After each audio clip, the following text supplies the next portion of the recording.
Cardiabcon is a flagship event of Cardiabcon Society, which was founded in 2009. So now 15 years are there, and we have organized 13 annual events. Apart from this, there are other four chapters also in different state in India, which we organize. And this year, we are organizing it as even at larger scale. More than 100 speakers are participating, and more than 400 delegates are there in Varanasi. So the first speaker which is going to present his talk is Dr. ABM Kamrul Hassan. He is MBBS MD Endocrinology and Metabolism. He is working as Assistant Professor Department of Endocrinology in Mymensingh Medical College and Hospital, Bangladesh. He is also Joint Secretary and Executive Committee member of Bangladesh Endocrine Society. So, welcome, Dr. Hassan. So now Yeah, stage is yours, and you can share your screen. Thank you. thank you for kind introduction. Honorable Chair and learned audience, welcome you all to today's my today's talk. Today I shall share my insights on emerging treatments for obesity, and this is the today's agenda. I shall discuss on the available approach to treat obesity and unmet needs with these available treatments, and the basics of newer weight loss medications and newly approved weight loss medications and weight loss medications in pipeline. So we all know that obesity is now recognized as a disease because it meets all the criteria for a disease, including obesity impairs normal function, and there are characteristic signs and symptoms of obesity, and it causes harm or morbidity. We all know about the complications of obesity. There are some cardiometabolic complications, including diabetes, and there are also biomechanical complications, including osteoarthritis, sleep apnea, etc. And there are other complications as well. And this is the current definition for obesity for South Asian countries. The cutoff for defining overweight is 23 kg per meter square. And for obesity, for South Asian country, it is 25 kg per meter square. So it is low than the Western countries. And we know there are numerous benefits of weight loss. And the benefits of weight loss starts with weight reduction at least 5% from the baseline. There are many metabolic improvement with this amount of weight loss, but for some benefit we have to lose more weight, including that includes remission of type 2 diabetes mellitus that requires at least 10% of body weight reduction, and also improvement of non-alcoholic fatty liver disease, and also the improvement of the GERD in male also requires higher amount of weight loss. This is the current approach, the basics of obesity treatment nowadays. That starts with lifestyle modification, including lifestyle and diet and physical activity, then pharmacotherapy, and the last option is surgery. We all know the weight loss with lifestyle intervention at 1 year with moderate intensity lifestyle intervention that causes 2 to 5% weight loss from the baseline, and intensive weight loss causes almost 10% of weight loss. But weight regain is a common problem with lifestyle interventions, and around 80% of lost weight is expected to regain over the next 5 years. And only 10 to 25% of individuals maintain 10% of more weight loss in the long term. And this weight regain is not simply attributable to the loss of motivation or compliance from the patients. There are other causes for this weight gain, because we all know that low calorie diet that causes increased in appetite, and also aerobic exercise also causes increased appetite. So why this weight regain occurs? There are explanations. There are persistence of this increased appetite and probably mediated through the long-lasting increased orexigenic and decreased anorexic signals. And there are also persistence of obesogenic environment, which stimulate food intake and reduce energy expenditure, and persistence of a lower resting metabolic rate that occurs with lifestyle intervention and intense exercise that results in metabolic adaptation, and also lower calorie consumption during the weight bearing activities. So we always need, most of the times we need adding weight loss pharmacotherapy for weight loss, and this threshold for adding weight loss pharmacotherapy for South Asians is when BMI is 27 kg per meter square or more without comorbidities and 25 kg per meter square or more with comorbidities. And these weight losing medications can be considered if weight loss is 10 centimeter above the upper limit of gender specific normal values for Asian Indians, that is 90 centimeter for women and 100 Recording stopped. for male. And also bariatric surgery is recommended in those with a BMI of 32.5 kg per meter square in presence of comorbidities and 37.5 kg per meter square in absence of comorbidities. So these are the currently available every approved weight loss drugs, started from orlistat, then phentermine topiramate combination, then bupropion naltrexone, liraglutide, setmelanotide, semaglutide, and tirzepatide. I shall go through all these drugs. The latest approved drug for weight loss is tirzepatide, was approved in 2023. So this is the weight loss potential of currently approved weight loss drug. We see that most of the drugs in their original trials had weight loss less than 10%, but the extent was increased with semaglutide. This was around 15% weight loss with semaglutide in their trials, and the further weight loss was achieved with tirzepatide in their Recording in progress. more than 20%. So this is the current status of the weight loss in capacity of the available uh, weight loss medications. And we all know the bariatric surgery is associated with higher extent of weight loss. With Roux-en-Y gastric bypass, this is associated with 31% weight loss at 1 year, and sleeve gastrectomy causes 25%. And the weight loss is maintained over a duration of 5 years up to 26% and 19% from the baseline of weight loss of these two options respectively. And in long-term trials like Swedish obese subject study, the induced and maintained weight loss was more than or 15% mean weight loss over 20 years follow-up. This is the largest trial available of the bariatric surgery.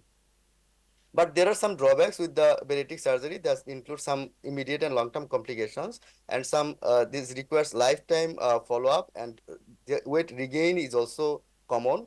And not every obese person wants or fit enough for undergo surgery, and there is no surgical capacity to operate on every person that qualifies for bariatric surgery. These are the limitations of bariatric surgery. So we see that there is a huge gap of weight losing capacity between the available pharmacotherapy and bariatric surgery, and the extent of weight loss with diabetes is different, is a bit less than in adults without diabetes mellitus. So there are some unmet needs with the available anti-obesity drugs. This includes the huge efficacy gap regarding weight loss between the currently available pharmacotherapies and bariatric surgery. And there is also heterogeneity in the treatment of response with GLP-1 receptor agonist and other weight loss therapies. And highest effective drugs are injectable. This is another unmet need. And most of our patients are not willing to take injectable medications. They prefer oral drugs. So I shall go through some basics of the currently available oral drugs. So gut hormones have implications in obesity treatments. These gut hormones include glucagon, amylin, glucose-dependent insulin-tropic polypeptide, glucagon-like peptide 1, and also polypeptide YY. We also know the functions of all these. These gut hormones decrease appetite, decrease food intake, also causes nausea, and have effect on insulin and glucagon secretion, and also the stomach emptying. And some of the gut hormones have effect on body lipids also, that causes energy expenditure, and also causes some, and glucagon based therapies also cause increased lipid oxidation and hepatic lipid synthesis in the liver.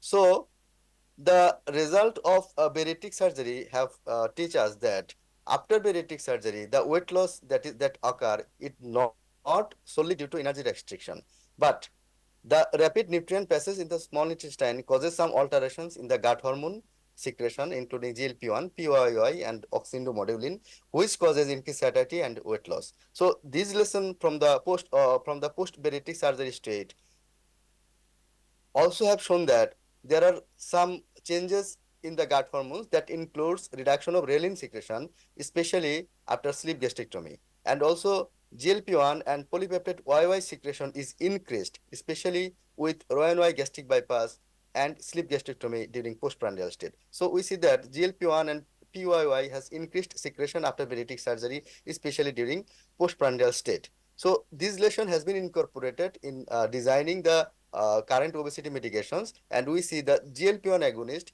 This form the backbone of all current available or of all currently available all in pipeline medications of weight reducing agents. So we know the semaglutide is available, and semaglutide has been approved for obesity treatment, but the currently available semaglutide is 2.4 milligram, but in pipeline there is semaglutide 7.2 milligram is under development, and also oral GLP-1 receptor agonist, that is semaglutide 50 milligram, orforglipron, danuglipron are also currently under development. And we know the semaglutide that is currently used and approved for type 2 diabetes mellitus treatment is 7 and 14 milligram.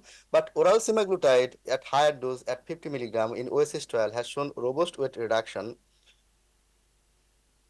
Okay. Uh, has robust weight reduction more than 15% in patients without type 2 diabetes mellitus. And in this trial, 34% of the subjects lost 20% or more weight loss during the trial period of over 68 weeks. The orforglipron is a small molecule, novel, non-peptide oral GLP-1 receptor agonist that has been tried in obese adults with good results. That is almost 15% weight loss from the baseline, and more and 48% subjects with obtaining 15% or more weight loss at the end of the trial of 36 weeks. So the oral drug orforglipron can achieve, that is comparable to injectable semaglutide now currently available nowadays, that is around 15% of body weight loss. And orforglipron has also been tried in type 2 diabetes mellitus. The extent of weight loss with type 2 diabetes mellitus with orforglipron is a bit less than those with the non-diabetes people. In type 2 diabetes mellitus, it can reduce up to 10% of body weight from the baseline, and up to 24% of people with getting orforglipron can reduce body weight 15% or more. There are we have combined GLP-1 plus GIP agonist. This is the dual agonist. The tirzepatide is the leader among these, but there are also some drugs currently under development. We know the tirzepatide in obese individuals in SURMOUNT-1 trial. This has shown almost more than 20% weight reduction from the baseline, and more than 36.2% achieved more than 25% weight loss at the end of the trial. So this is a huge amount of weight loss achieved with tirzepatide. And in another trial, that is SURMOUNT-3 trial, this was achieved more than 20%, that is 21% weight loss from the baseline, and around 29% achieved weight loss 25% or more. And tirzepatide versus placebo in adults with type 2 diabetes. Tirzepatide was also effective in weight reduction in type 2 diabetes mellitus. At highest dose, the amount is more than 8 kg. And also, tirzepatide has also shown superior efficacy than GLP-1 receptor agonist in reduction of body weight in type 2 diabetes mellitus. That 5 milligram associated with almost 3 kg, 10 milligram 6 kg, and 15 milligram is associated with more than 8 kg weight reduction than available GLP-1 receptor agonist for type 1 diabetes mellitus with tirzepatide. And there are another class, that is amylin agonist, cagrilintide. This is a new molecule, and cagrilintide also has been combined with the GLP-1 receptor agonist known as cargessima. There are some also long-acting amylin agonist also under development, and also some oral drugs are also currently under development. Cagrilintide in overweight and obesity can reduce body weight more than 10%, and more than 10.8%, more than 10%, and this amount of weight loss is greater than liraglutide used for obesity reduction. So cagrilintide may be effective in near future. This is the phase 2 study results. This has not been yet approved worldwide.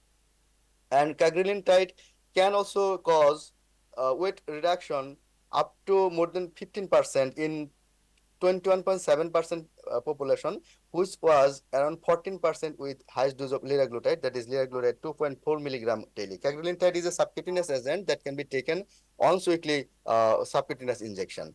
And cargessima is the combination of cagrilintide and semaglutide that is can be given as 2.4 and 2.4 milligram injection. This is also given once weekly subcutaneous injection. This was more efficacious compared to semaglutide alone, and results in higher extent of weight loss, that is around 17% weight loss from the baseline compared to 9.8% weight loss with semaglutide. So this dose is most effective. That is 2.4 milligram cagrilintide plus semaglutide 2.4 milligram. And carglumic is also useful in patients with type 2 diabetes mellitus with overweight and obesity. Combining this cagrilintide with semaglutide results in more than 15% weight loss in patients with type 2 diabetes mellitus compared to the when two drugs are used alone. So this is combination will obvious is very useful will be very useful in near future. Now, glucagon agonist, GLP-1 and glucagon agonist can combine together, and there are some drugs that is under has gone through phase 3 trial, and some drugs are currently under development in phase 2 trials. Survodutide glucagon uh, is a GLP-1 plus glucagon agonist that is able to reduce body weight almost 15% from the baseline, and this amount is obviously higher than placebo, and we see that more than around one third of patients using highest dose of survodutide is able to lose weight 20% or more. Survodutide has been also tested in type 2 diabetes mellitus also. This has been shown that survodutide 1.8 milligram twice weekly is better than semaglutide 1 milligram, that is the highest dose approved for type 2 diabetes mellitus in terms of obesity reduction, and almost 10% weight loss can be achieved with this survodutide 1.8 milligram twice weekly. And in patients with type 2 diabetes mellitus, more than 10% weight loss can be achieved with survodutide twice weekly in 17% of patients compared to 8% of patients with semaglutide 1.8 1 milligram weekly.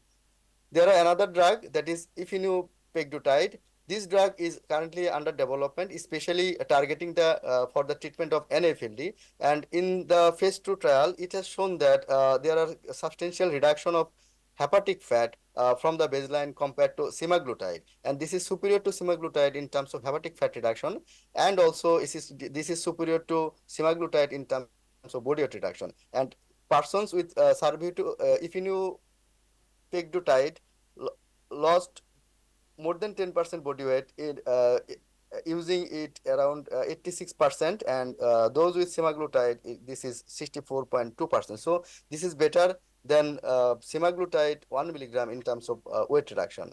There are another drugs that is the GLP-1 glucagon co-agonist mazdutide. There are some phase 1 and phase 2 trials. This has shown that highest dose of mazdutide has shown to reduce weight by 12.3% from the baseline. There are another group that is polypeptide YY agonist, and there are combination of GLP-1 and polypeptide YY agonist. These are currently under development, and one phase 2 trial with this drug polypeptide YY analog, that is Y14, has shown that highest weight reduction of more than 3 kg from the baseline.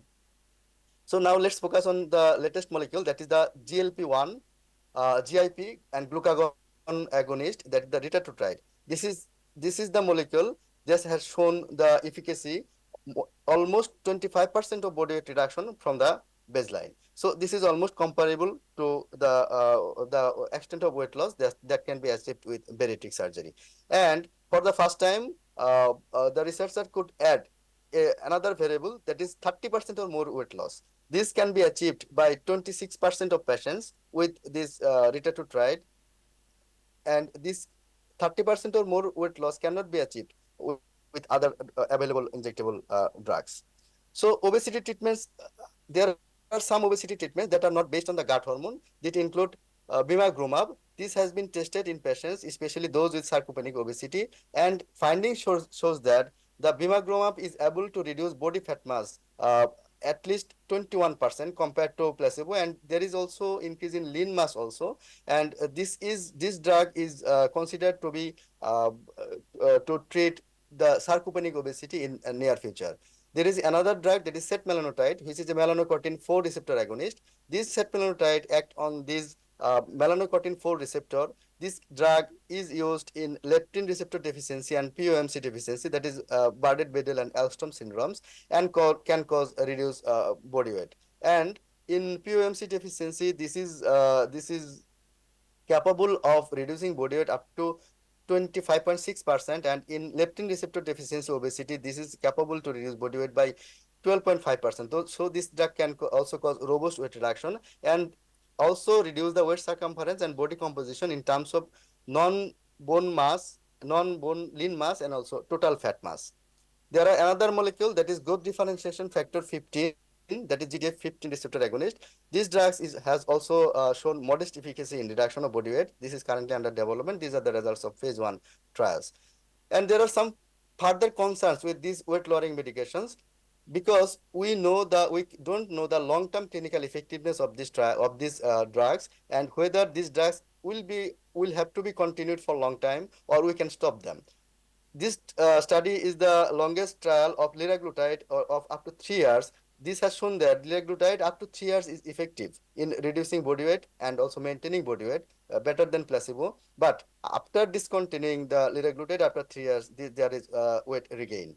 And this is another trial that is with this drug is semaglutide, because after successful weight reduction of semaglutide at 68 weeks, when the drugs are stopped, the participants regained 2/3 of their prior weight loss, resulting in final weight loss of 5.6% from the baseline weight. So after stopping the drug, the amount of the baseline body weight is not reached by the participant, but there is significant weight regained by these participants.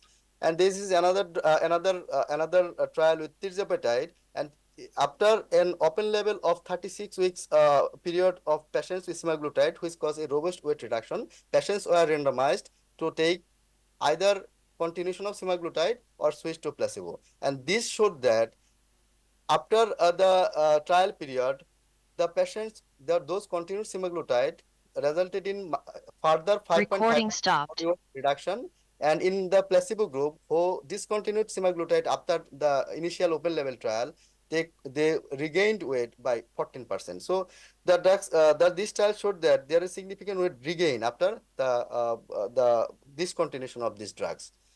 So whether we are at this phase, we can comment that ongoing treatment is required to maintain the improvements in weight, and maybe the initial weight loss could be maintained long term with lower doses of anti-obesity medication. So this needs require further clarification with long term trials. And studies in real world settings with long term follow up may provide detailed information about the cost effectiveness of these interventions also.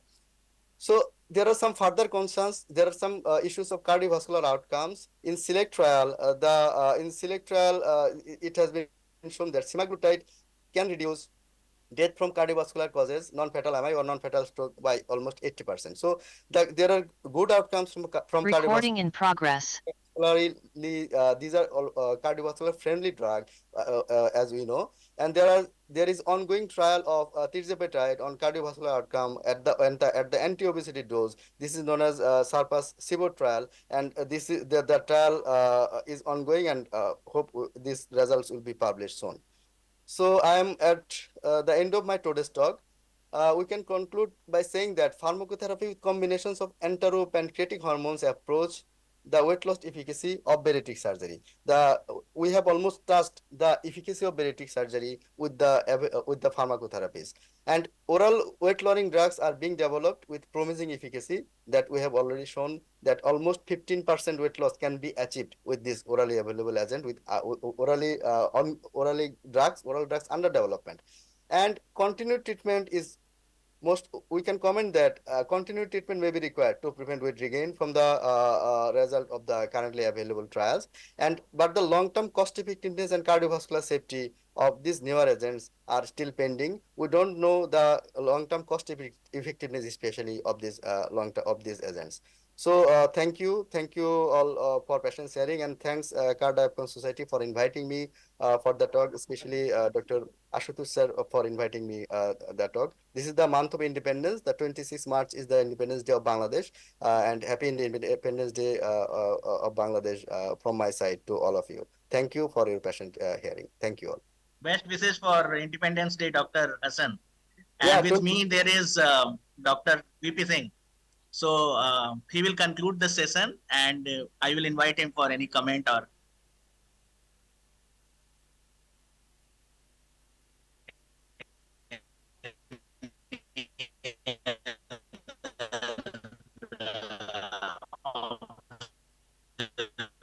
Yeah, sir, you are not audible.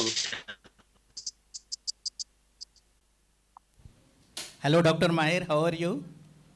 How fine, thank you. Yeah, Vinetosh here. How are you? I'm good. Nice to meet you. Tha- Thank you for the invitation.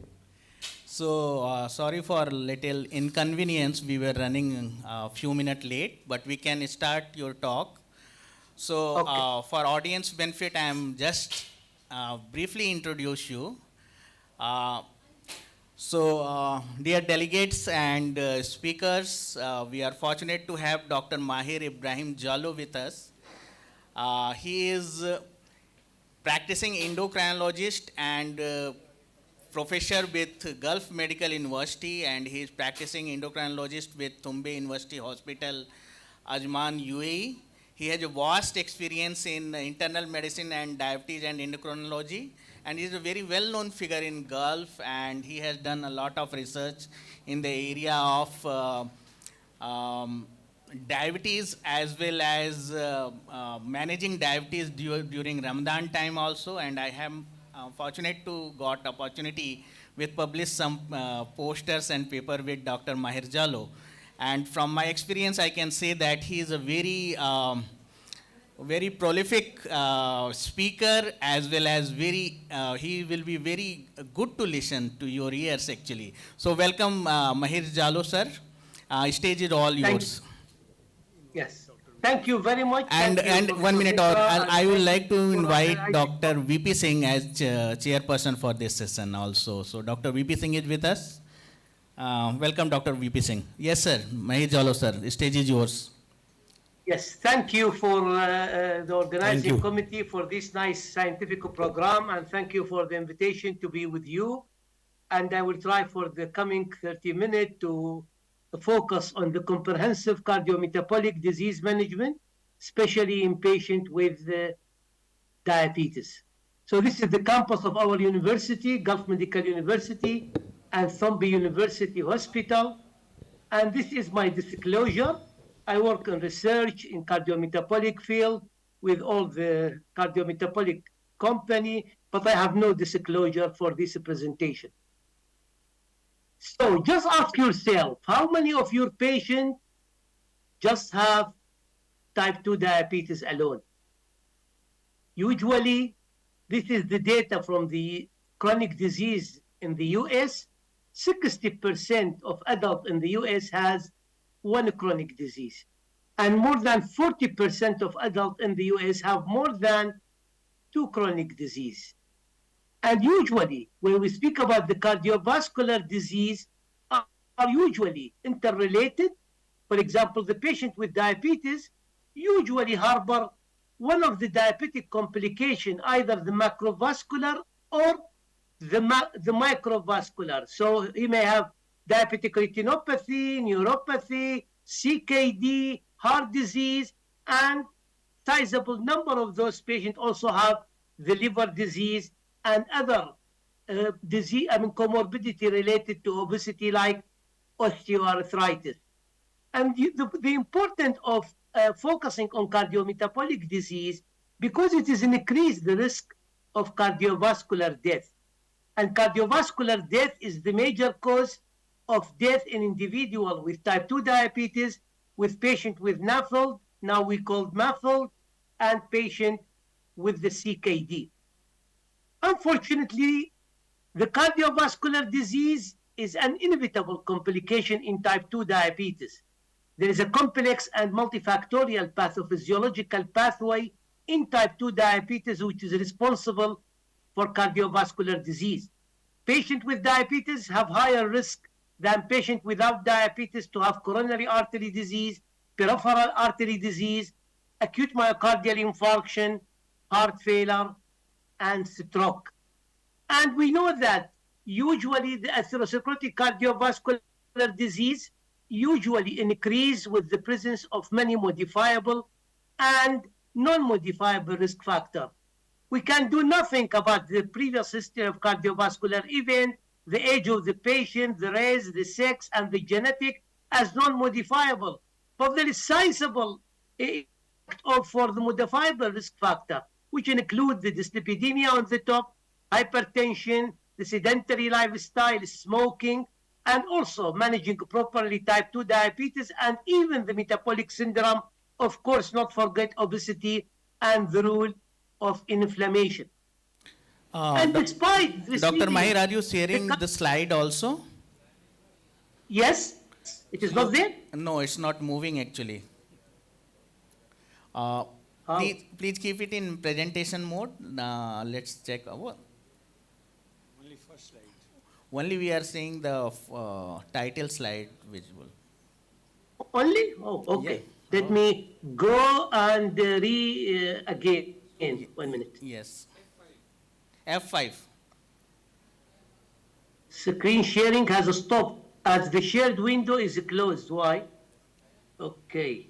We will make it again. Yeah. Share. Okay, so where is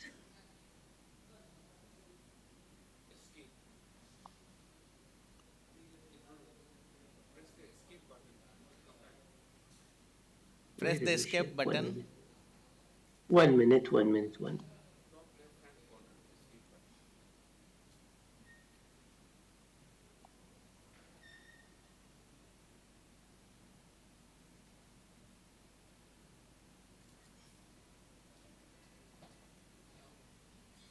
He's not able to present. Yeah. Yeah.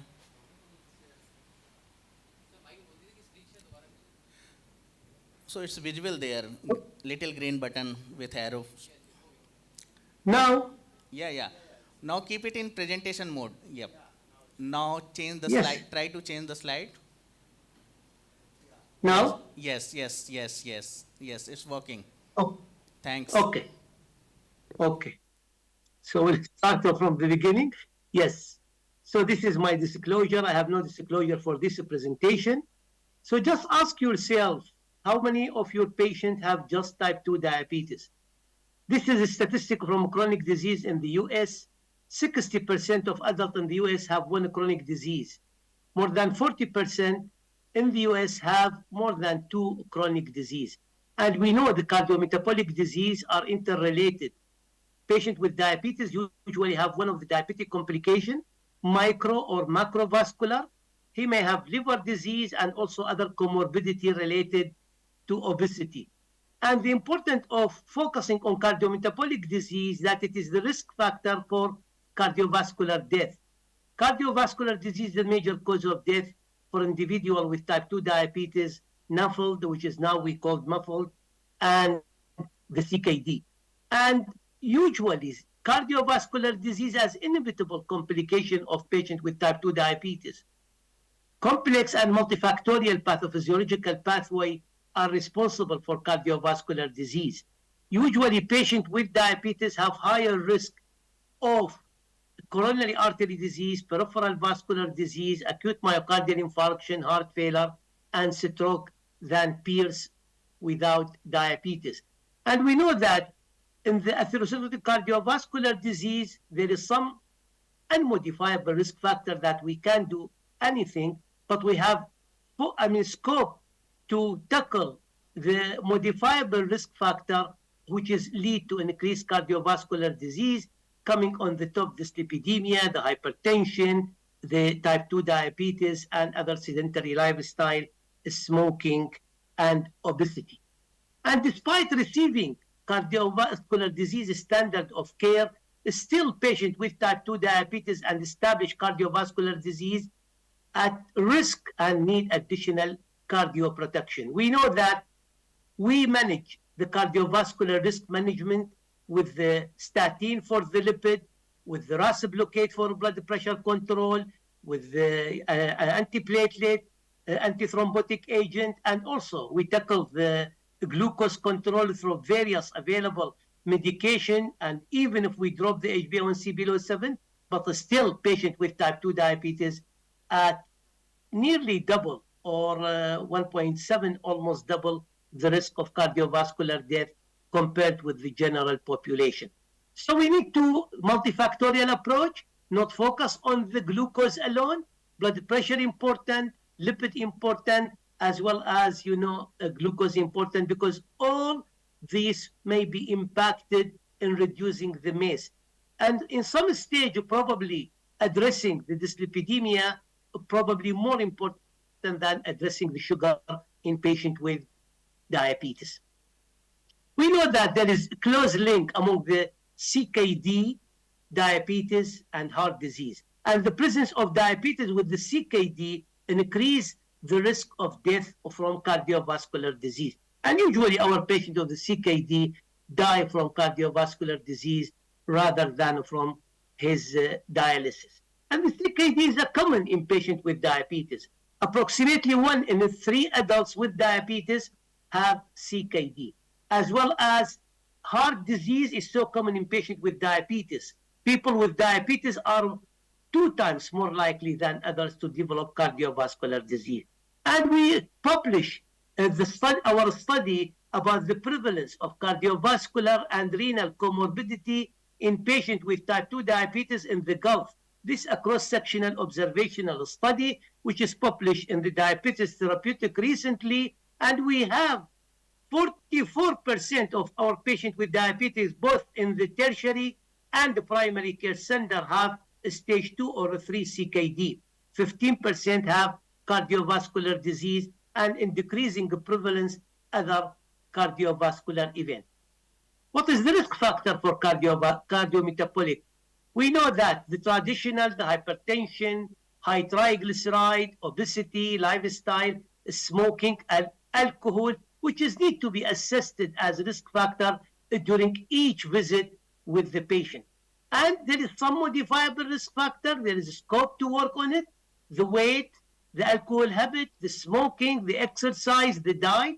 And usually we need to evaluate what we can do and what we can change in the patient lifestyle to modify this risk factor, because we can't do anything among the non-modifiable risk factor. And I think our visit, the clinician should review the patient chart if there is this, the time constraint. I know it is a very big issue in our clinical practice, but clinician, especially in the specialized center, should review the patient chart before the visit. When was the last HbA1c? When the last, microalbuminuria? What is the GFR of the patient? And we can take this opportunity, especially in the primary care center, to assess for other, screening program. When the mammogram done for this lady, when the prostate-specific antigen checked for this man, and also when the colonoscopy advice and screen done, and also woman exam. This is a comprehensive approach to a patient care. And usually we should think what laboratory value were abnormal the last visit. So what was the new medication or therapy added? And because we need to assess the impact. And what issue did the patient have in the last visit to see the assess. So close clinician-patient relationship is very important in preparing for the patient visit. I will focus on the chronic kidney disease and type 2 diabetes, because now we have many medication which can impact the renal parameters and decreasing the risk of future cardiovascular disease. Now, urine albumin to creatinine ratio is very important, and this should be done at least once annually or every 6 months to check for the protein in the urine, which is one of the earliest indicator of the CKD or kidney damage. And usually we need to measure also the GFR of the patient. Why it is important? Because in the new guidelines, the classification of the skin, we are not only focusing on the degree of the GFR, but also on the degree of microalbuminuria. And with the increasing degree of microalbuminuria, it transmit the patient from low risk to moderate and high risk. And this will guide us when we can refer our patient to the specialty care. So both those parameters are very important to be screened periodically. And as we mentioned, annually thereafter, if we start, and sometimes we need to do it twice to confirm the presence, because sometimes if the patient have urinary tract infection, you may get positive microalbuminuria, which is probably not there if you recheck after 1 month. Another focus is the heart failure, which is very important comorbidity in patients with type 2 diabetes.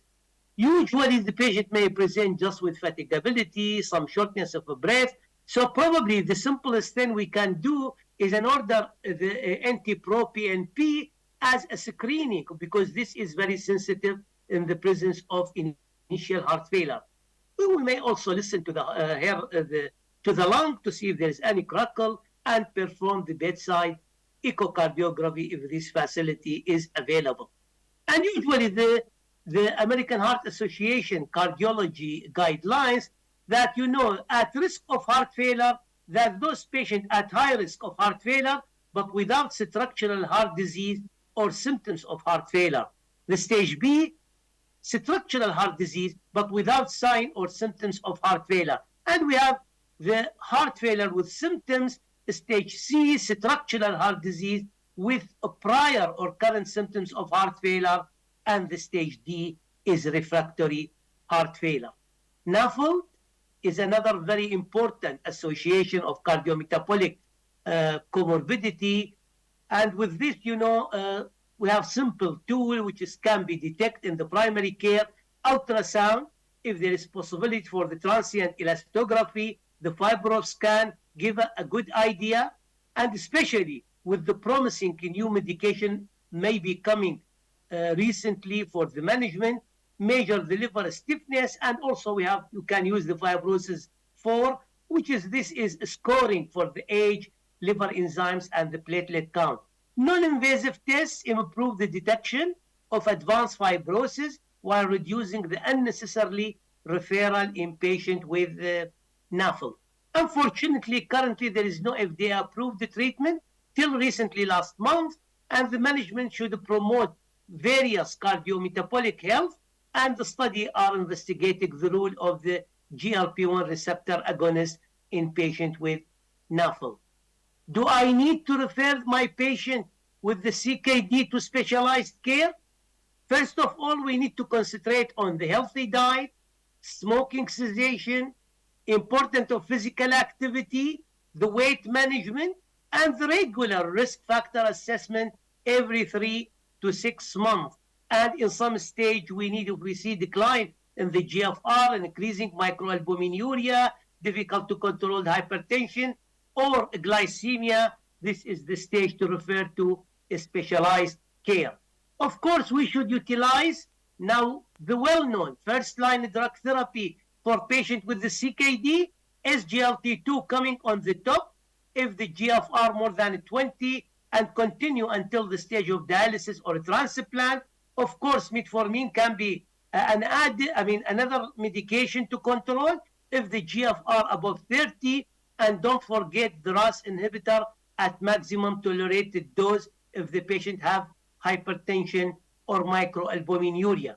We know the SGLT2 have, been found to decrease the cardiovascular risk and CKD, and think of the possibility of the genital mycotic infection as one of the side effects of this medication, and the initial decrease in the GFR.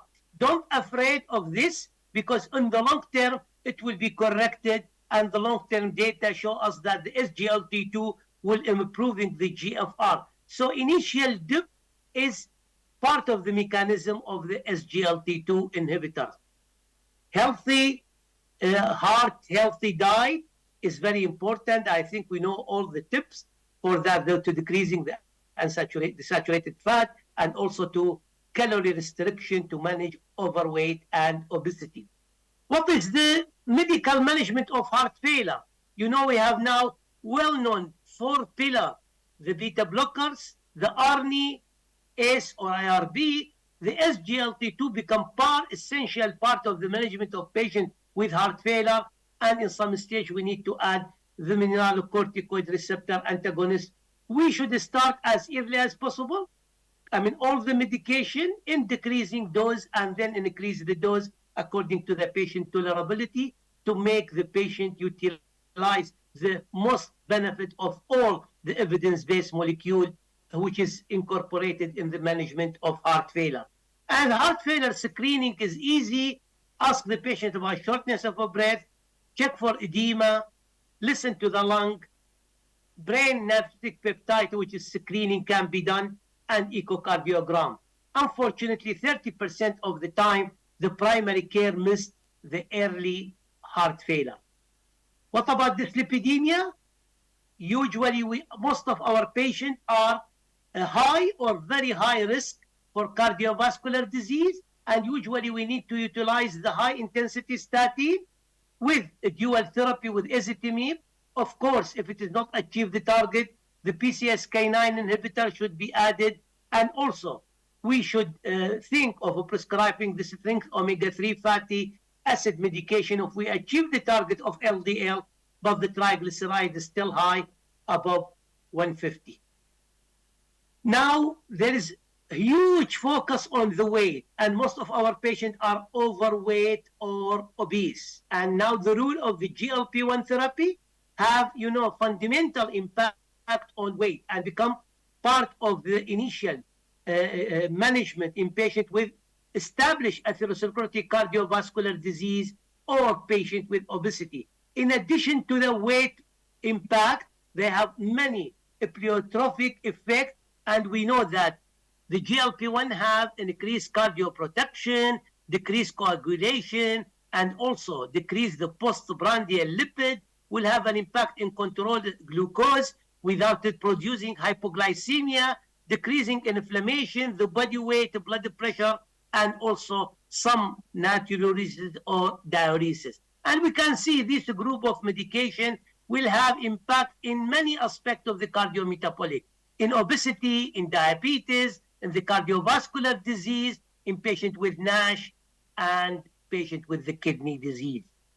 So now to focus, to put all these approach in a journey of Mr. Ahmed, who is one of our patients, and how we apply these evidence-based data in his management. Ahmed is 56 years old, known with type 2 diabetes for 10 years duration, with hypertension, dyslipidemia. He is a smoker, 1 pack per day, and married and has 4 children, work as manager of a small private company, and his work is sedentary and stressful. His data that the body mass index is 30.1, blood pressure 145/82, with bilateral background diabetic retinopathy and bilateral pins and needle with mild pain on his feet, that the features of neuropathy. His lab finding, the HbA1c is 8, average fasting is 80, but the problem with the postprandial 220, total cholesterol 245, the LDL is 96, the HDL 34, and the triglyceride 225. The calculated GFR is 76, creatinine 101 micromole, and the microalbuminuria is 20, so it's not had no microalbuminuria. ALT 35, AST slightly high 44, and the TSH is 2.4. So now his current medication is the dapagliflozin and metformin in the maximum tolerated dose, which is 10 milligram DAPA and 2 gram of metformin. He's taking glargine, insulin, U100, 82 units at the bedtime, rosuvastatin 10 milligram once daily for dyslipidemia, and lisinopril 20 milligram once daily for the hypertension. This is his CGM, which is done, and you can see the clear dip of hypoglycemia with his U100. And fasting, which is controlled, but the problem with postprandial. What is your management priority for Ahmed? Of course, we need to tackle his diabetes, and we tackle his dyslipidemia. Despite his LDL still 96, he is in the category of high-risk group. So we need to improve his HbA1c without hypoglycemia and reducing the nocturnal hypoglycemia risk. And for dyslipidemia, we should work to reduce further his LDL with his current medication. So how we can approach his diabetes?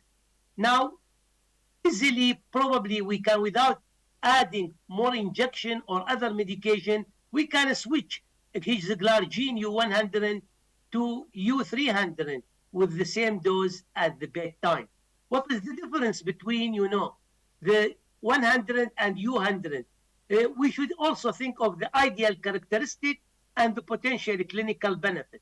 The duration of action is longer, more than 24 hours. So this will give us the chance to give it as once daily injection, and also flexible injection timing, which is not there with the U100.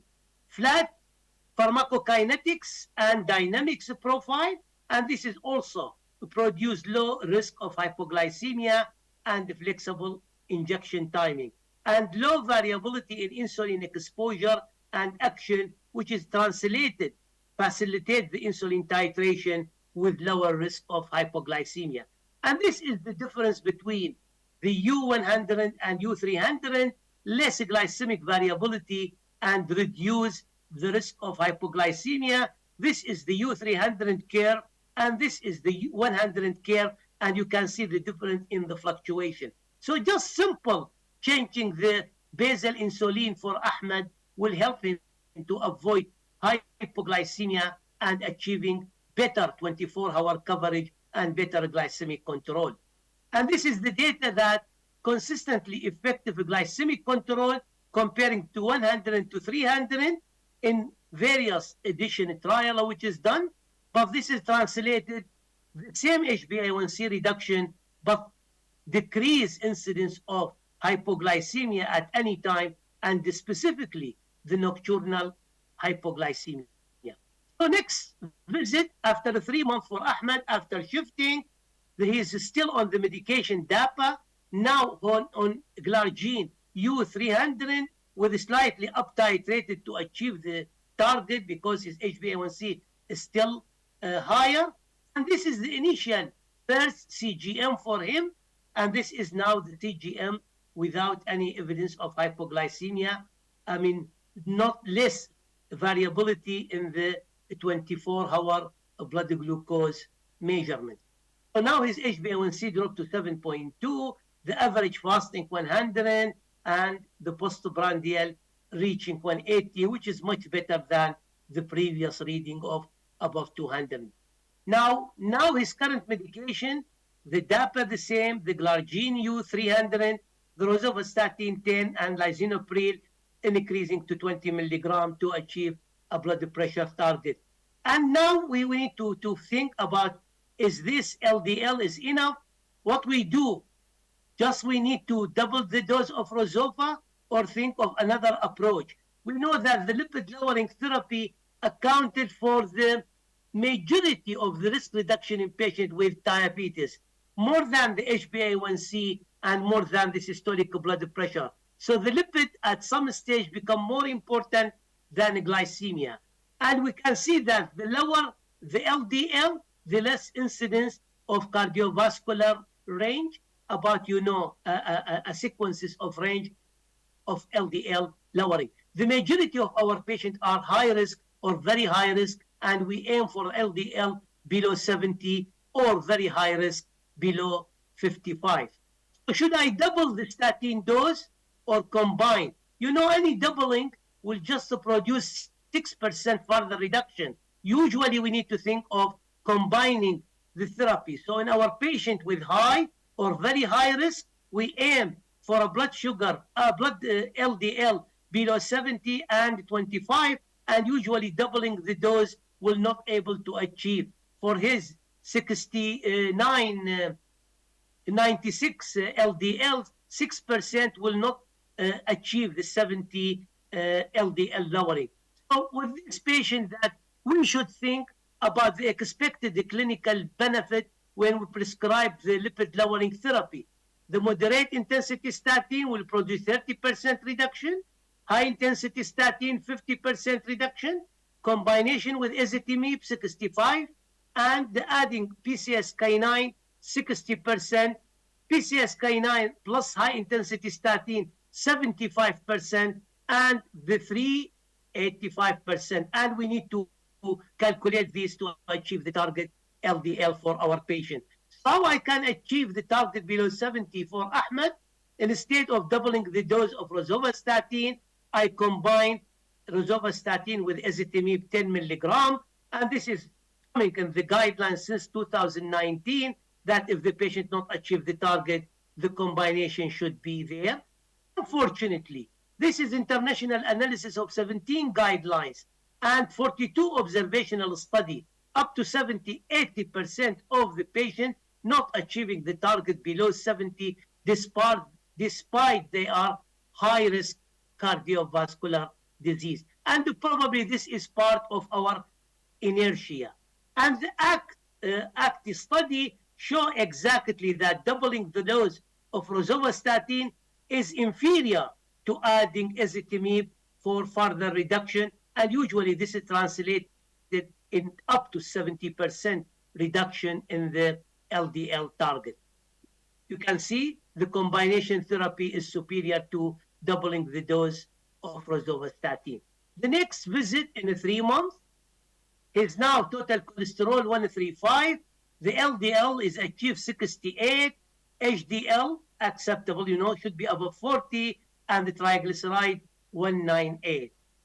Now the rule of primary care is very important. Most of those patients never seen in the tertiary care, diabetic center, or in the consultant. So the rule of primary care is very important because he is in the center between the endocrinologist, cardiologist, dietitian, pharmacist, nephrologist, and the gastroenterologist, hepatologist, if the patient harboring the NASH. And with this patient-centered care is very important to achieve our target. Always you should have system in place to screen, diagnose, manage, monitor, and follow up. Just refill the prescription is not an optimal approach. And the newer medication are indicated for cardiovascular risk management. Please make use, as I know it is not possible every time, but whenever you get the chance to be prescribed, it translates, the level from glycemic control to kidney protection and cardiovascular protection. So usually treating cardiometabolic disease with, have an impact on secondary cardiovascular risk reduction, have the evidence and guidelines-based process, and usually improve the quality of life, and usually this is have an impact on patient-centered collaborative care. The SGLT2 play a role not only as patient medication for diabetes, but for the CKD and heart failure, and decreasing the risk of cardiovascular death. GLP-1 therapy have the risk to impact the MACE as well as impact the weight, which is very important comorbidity in patients with diabetes, and usually combination of both usually incorporated in the etiology. And now they are not only in the guidelines of diabetes, they are in the guidelines of the cardiology as well as in the guidelines of nephrology. So the need for cardiologists to impress, this is very nice slide. Cardiologists have 4 times as many inpatient encounter with people with type 2 and cardiovascular disease than endocrinologists. We don't admit too much patient of diabetes because of diabetes control, but the cardiologists admit for the cardiovascular event. Yet, fewer than 7% of people with type 2 diabetes and atherosclerotic cardiovascular disease are on optimal medical therapy, including the GLP-1 and the SGLT2. So we need an effective clinical care model to preventive cardiology in collaboration with endocrinology and the primary care. For the key support staff and personnel, extensive treatment plan, patient experience and outcome, and comprehensive coordinated care. And in some center now, there is Cardiometabolic Center Alliance or huge cardiometabolic clinic when the diabetologist, cardiologist, nephrologist sitting together to decide the patient-centered model. And this will have an impact, significant reduction in the HbA1c, body weight, systolic blood pressure, lipid, and daily insulin dose versus control. More than 18 fold higher use of the optimal medical therapy versus control, nearly 100% use of GLP-1 or SGLT2, and reduction in the key cardiovascular risk factor out of 2. So if these centers become available in the future with national network of cardiometabolic clinic, clinical support and the practice management and implementation, usually the clinical and patient education resources will become, much enhanced, and definitely this is translated in a future reduction of cardiovascular disease. So my dear colleagues, my take-home message: type 2 diabetes is a progressive disease often requiring combination therapy. Type 2 diabetes is just a facet of cardiometabolic risk associated with obesity, dyslipidemia, and hypertension. Delayed treatment intensification contribute to suboptimal management of hyperglycemia in patients with type 2 diabetes. The guidelines recommend addition of combination therapy for type 2 diabetes not achieving the glycemic target. Basal insulin has an important role in the treatment of patients with diabetes, but the new generation should be always considered for the 24-hour cover and less risk of hypo. Glargine U300 is as effective as Glargine 100, but with less hypoglycemia. LDL lowering is always beneficial, and high-intensity statin are the first line, but combination with ezetimibe or PCSK9 is the next step if target not achieved, and more effective than doubling the dose of statin alone. Thank you very much, and I am ready to take any of your questions. Thank you, Dr. Jalo, for your such an insightful session. Now I will pass the mic to our chairperson, Dr. VP Singh, for further comment. And thank you, Dr. Mahir, for vast coverage of the metabolic disease, and it covers the whole of the metabolic complications, diabetes, hypertension, and how we can control diabetes will lead to the further decreased complication of the cardiovascular disease and all that. And you're more focused on the SGLT2 inhibitors and others lipid lowering problems is the further reduction for the cardiovascular disease. Thank you for the vast coverage. We are highly obliged. Yes, thank you, think Dr. VP Singh. The audience will have, detailed from the speaker of other, other speaker will cover the